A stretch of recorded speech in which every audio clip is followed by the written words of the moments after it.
Hello అండి, నా పేరు డాక్టర్ స్ఫూర్తి, fertility consultant, fertility hospital, Kukatpally branch. So ఈరోజు రికరెంట్ ఇంప్లాంటేషన్ ఫెయిలియర్ అనే టాపిక్ గురించి డిస్కస్ చేసుకుందామండి.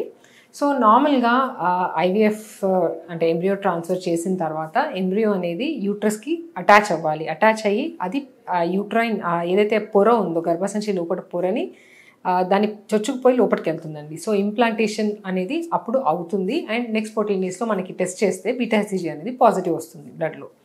సో ఈ ఇంప్లాంటేషన్ అంటే మల్టిపుల్ టైమ్స్ మంచి ఎంబ్రియోస్ పెడుతున్నా కూడా, హై క్వాలిటీ ఎంబ్రియోస్ పెడుతున్నా 3 or more times ఇంకా నెగటివ్స్ వచ్చినప్పుడు మాత్రం రికరెంట్ ఇంప్లాంటేషన్ ఫెయిలియర్ అని అంటాం.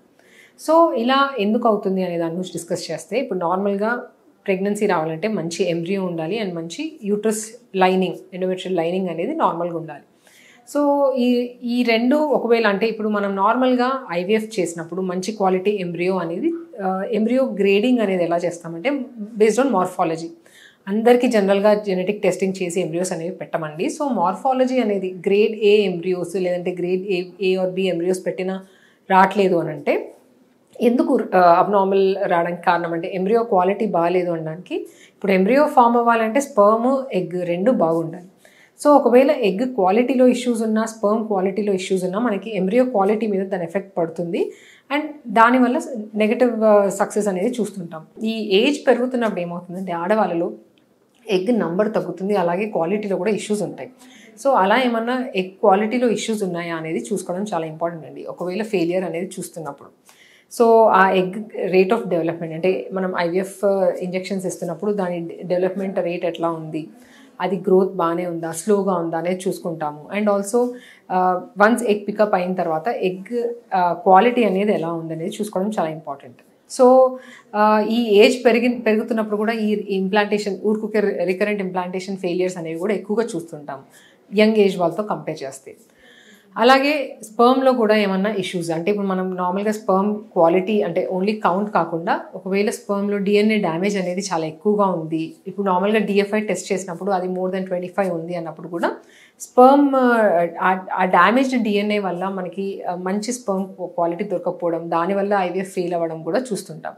సో ఈ కరెక్షన్స్ అనేవి చేసుకోవడం చాలా ఇంపార్టెంట్ అండి. ఒకసారి ఫెయిలియర్ అనేది చూసినప్పుడు ఈ నెక్స్ట్ టైం ఇప్పుడు డిఎన్ఏ డ్యామేజ్ అనేది ఎక్కువ వచ్చిన వాళ్ళకి డిఎన్ఏ డ్యామేజ్ తక్కువ చేయడానికి అంటే డిఎఫ్ఐ దాన్ని తక్కువ చేయడానికి కొన్ని యాంటీ ఆక్సిడెంట్ ట్యాబ్లెట్స్ యూజ్ చేయడము, లేదంటే టీజా పద్ధతి యూజ్ చేయడము, లేదంటే కొన్ని అడిషనల్ స్పర్మ్ సెలెక్షన్ టెక్నిక్స్ అనేవి యూజ్ చేసుకోవడం చాలా important sperm సెలెక్షన్కి.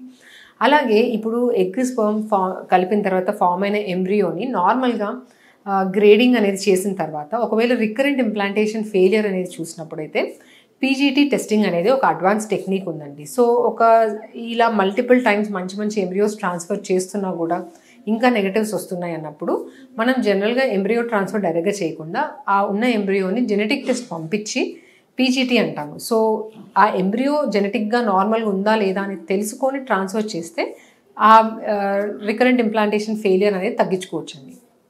So in case embryo అనేది ఎన్యూప్లాయిడ్ అని వచ్చింది అన్నప్పుడు అటువంటి ఎంబ్రియోస్ ట్రాన్స్ఫర్ చేసుకోకుండా ఓన్లీ యూప్లాయిడ్ ఎంబ్రియోస్ అని వచ్చినవి మాత్రం ట్రాన్స్ఫర్ చేసుకుంటే సక్సెస్ రేట్స్ అనేవి ఎక్కువగా చూస్తుంటాం. సో ఎంబ్రియో ఫ్యాక్టర్ని రూల్ అవుట్ చేసినట్టు మనం ఎప్పుడైతే యూప్లాయిడ్ ఎంబ్రియో అనేది క్రియేట్ చేస్తే. సో అలాగే యూట్రైన్ కాజెస్ అండి. సో కొన్నిసార్లు అంటే మనకి ఆబ్వియస్గా కళ్ళకు కనిపించే ప్రాబ్లమ్స్ కొన్నిసార్లు యూట్రస్లో కనిపిస్తాయి. అలా కనిపించినప్పుడు హిస్ట్రోస్కోపీ, లాప్రోస్కోపీ ద్వారా దాన్ని కరెక్ట్ చేసుకోవడం జరుగుతుంది. ఎస్పెషలీ ఇప్పుడు కొంచెం మందిలో పాలిప్స్ అనేవి ఉంటాయి, కొంతమందిలో ఫైబ్రాయిడ్స్ అని ఉంటాయి. సో అలాంటివి సర్జరీస్ చేసుకొని తీసేసుకోవడము, లేదంటే యూట్రైన్ సెప్టమ్, ఇంకేదైనా యూట్రైన్ అనామలీస్ ఏమన్నా ఉన్నాయి అన్నప్పుడు అలాంటి అవన్నీ ముందే కరెక్ట్ చేసుకొని ట్రాన్స్ఫర్కి ముందే వెళ్ళొచ్చు. సో అలా కరెక్షన్ అంటే కొన్నిసార్లు ఏమవుతుందంటే మనకి యూట్రస్ లైనింగ్ చూడడానికి మంచిగా కనిపిస్తుందండి, థిక్నెస్ అంతా బాగుంటుంది, ఈవెన్ 999 ప్యాటర్న్ అంటాము, ఆ ప్యాటర్న్ అంతా కూడా బాగుంది. బట్ స్టిల్ ఒక్కొక్కసారి మంచి ఎంబ్రియోస్ పెట్టినా నెగటివ్ వస్తున్నప్పుడు అక్కడ ఎండోమెట్రియల్ రిసెప్టివిటీ ఏమన్నా డిస్ప్లేస్ అయిందా చూసుకోవడం చాలా ఇంపార్టెంట్. నార్మల్గా బేబీ అనేది ఇప్పుడు మనం ప్రొజెస్ట్రాన్ ఇంజెక్షన్ స్టార్ట్ చేశాక సపోజ్ బ్లాస్టోసిస్ట్ అయితే 5th డే ఆఫ్ ఇంజెక్షన్ అంటే 0, 1, 2, 3, 4, 5 అలా 5th డే రోజు ట్రాన్స్ఫర్ చేయడం జరుగుతుంది.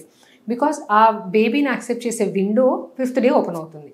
సో అలా కాకుండా కొంచెం అందులో డిస్ప్లేస్ అవ్వడం చూస్తుంటాం. అంటే ఈదర్ 5th డే కాకుండా 4th డేకే ఓపెన్ అవ్వడం, లేదంటే 6th డేకి ఓపెన్ అవ్వడం అనేది చూస్తాం. సో అలా విండో ఏమన్నా డిస్ప్లేస్ అయిందా అని తెలుసుకోవడానికి మనకి ఎండోమెట్రియల్ రిసెప్టివిటీ అరే అనే టెస్ట్ ఉంటుందండి. సో ఆ ఈరా టెస్ట్ ద్వారా మనం ఇంకా అంటే రికరెంట్ ఇలా ఎవరికైతే రికరెంట్ ఇంప్లాంటేషన్ ఫెయిలియర్ ఉందో వాళ్ళకి ఈ అడ్వాన్స్ టెస్ట్ అనేది అడ్వైస్ చేస్తే వాళ్ళకి ఆ టెస్ట్ ద్వారా ఒకవేళ డిస్ప్లేస్మెంట్ ఏమైనా ఉంది అంటే ఆ టైంకి ట్రాన్స్ఫర్ చేయడం. అంటే ఇప్పుడు ఒకవేళ 4 డేస్కి డిస్ప్లేస్ అయింది లేదంటే 6 డేస్ డిస్ప్లేస్ అయిందంటే అలా వాళ్ళు ఇచ్చిన టైంకి ట్రాన్స్ఫర్ చేయడంలో కూడా సక్సెస్ రేట్స్ బెటర్గా చూస్తుంటాం.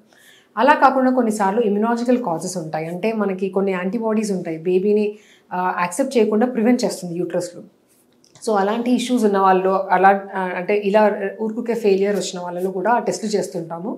సపోజ్ ఆ టెస్ట్లు ఏమన్నా పాజిటివ్ వచ్చినప్పుడు కొన్ని ఇంజెక్షన్స్ అనేవి డైలీ ఇవ్వడం జరుగుతుంది. కొన్ని ఇమ్యునాలజికల్ ఇంజెక్షన్స్ దొరుకుతాయి, అలాంటివి కూడా ఇచ్చి ఈ రికరెంట్ ఇంప్లాంటేషన్ ఫెయిలియర్ని ప్రివెంట్ చేయొచ్చండి. సో ఇలా మనకి తెలిసిన ఈ అడ్వాన్స్ టెక్నిక్స్ ద్వారా ఈ కాజెస్ అన్ని రూల్ అవుట్ చేసుకొని దాని ద్వారా ఈ అడ్వాన్స్ టెస్ట్లు అనేవి యూస్ చేసుకొని మళ్ళీ అలా రాకుండా ప్రివెంట్ చేయొచ్చు. ఇంకా మీకు ఈ టాపిక్ మీద డౌట్స్ ఉంటే మమ్మల్ని సంప్రదించవచ్చు. Thank you.